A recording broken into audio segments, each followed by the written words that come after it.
रोजा इफ्तार का कार्यक्रम जो आम आदमी पार्टी के हमारे साथियों ने संभल में रखा था, उसमें शामिल होने के लिए आया हूं। रोहेलखंड के हमारे प्रदेश अध्यक्ष हैदर भाई और तमाम साथी आज इसमें शामिल हो रहे हैं। दूसरी बात कि संभल को अनावश्यक चर्चा में लाया जा रहा है। यहाँ के लोग शांति और अमन से रहना चाहते हैं, मिलजुल के अपने त्योहार मनाना चाहते हैं, लेकिन हर त्योहार के पहले यहाँ एक माहौल खराब करने की कोशिश की जाती है। वो ठीक नहीं है। मैं अपने हिंदू भाइयों से भी, मुसलमान भाइयों से भी हाथ जोड़कर विनती करूंगा, ये देश विविधता में एकता वाला देश है। विविधता में एकता भारत की विशेषता है। हम गांधी को मानने वाले देश हैं। हम बाबा साहब डॉक्टर भीमराव अंबेडकर जी को मानने वाले देश हैं। हम शहीद आजम भगत सिंह को मानने वाले देश हैं। हम गौतम बुद्ध जी के बताए हुए अहिंसा के रास्ते पे चलेंगे। आप यहाँ पे हिंसा, नफरत फैला के समाज को बांटना चाहते हैं, वो हमको मंजूर नहीं। और जो बुनियादी जरूरतें हैं उत्तर प्रदेश की, उस पर आप बात नहीं करना चाहते, ये भी हमें मंजूर नहीं। आज नौजवान बेरोजगारी से परेशान है, उस पर आप बात नहीं करते। किसान को एमएसपी की गारंटी नहीं मिल रही, उस पर आप बात नहीं करते। महंगाई आसमान छू रही है, उस पर आप बात नहीं करते। काला धन आप ला नहीं पाए, उस पर आप बात नहीं करते। 16.5 लाख करोड़ रुपए अपने चंद पूंजीपति दोस्तों का नरेंद्र मोदी जी ने माफ कर दिया, उस पर आप बात नहीं करते। 186 लाख करोड़ रुपए हिंदुस्तान के ऊपर कर्जा है, उस पर आप बात नहीं करते। 94 लाख करोड़ रुपए 5 महीने में शेयर मार्केट में हिंदुस्तान के लोगों का डूब गया, उस पर आप बात नहीं करते। दुनिया अंतरिक्ष में पहुंच रही है, आप कब्र खोदने में लगे हुए हैं। आप गड़े मुर्दे उखाड़ने में लगे हुए हैं। आप मुगलों के क्रूरता का इतिहास पढ़ाना चाहते हैं, पढ़ाइए, लेकिन आप अंग्रेजों की क्रूरता का इतिहास क्यों नहीं पढ़ाना चाहते? जिन अंग्रेजों ने जलियांवाला बाग कांड किया, जिन्होंने शहीद आजम भगत सिंह को फांसी पे चढ़ाया, जिन्होंने शहीद सुखदेव, शहीद राजगुरु, शहीद अशफाक उल्लाह, शहीद खुदीराम बोस, प्रफुल्ल चाकी, कितने नाम गिनाऊं, जिन्होंने सबको फांसी के फंदे पे चढ़ाया, आप उनकी क्रूरता पे क्यों नहीं बात करते? क्योंकि जब आप वो बात करेंगे तो आपको बताना पड़ेगा कि 52 साल तक आरएसएस ने तिरंगा झंडा नहीं फहराया अपने मुख्यालय पे। आपको यह बताना पड़ेगा कि श्यामा प्रसाद मुखर्जी जी ने 1942 में अंग्रेज गवर्नर को चिट्ठी लिखी थी कि भारत छोड़ो आंदोलन को कुचल देना चाहिए।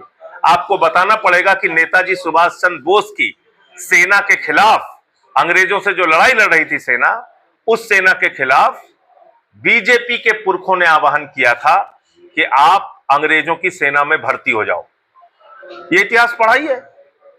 और अगर आप सब कुछ तोड़ना चाहते हैं तो तोड़िए। ताजमहल तोड़िए, लाल किला तोड़िए, दिल्ली का रेलवे स्टेशन अंग्रेजों ने बनाया उसको तोड़िए, जो जो मुगलों ने बनाया सब तोड़ डालिए। भाई अंग्रेजों ने भी तो संसद भवन बनाई है, उसको तोड़ डालिए। राष्ट्रपति भवन अंग्रेजों ने बनाया, उसको तोड़ डालिए। शेरशाह सूरी ने सड़कें बनाई हैं, उसको तोड़ डालिए। चलिए सारा काम छोड़ के, वैसे भी सारे देश में बेरोजगारी है, हम लोग फावड़ा लेके जुटते हैं, सब तोड़ते हैं चल के। इससे हासिल क्या हो जाएगा? देश को क्या मिलेगा? कितना रोजगार मिलेगा? कितनी नौकरियां मिल जाएंगी? क्या हासिल होगा हमको? सवाल इस बात का है।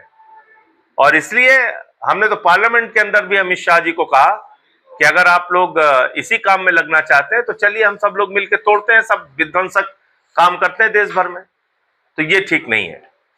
और जहां तक संभल की बात आपने कही, हम लोग होली, दिवाली, ईद, सारे त्योहार एक साथ मिलके मनाते रहें।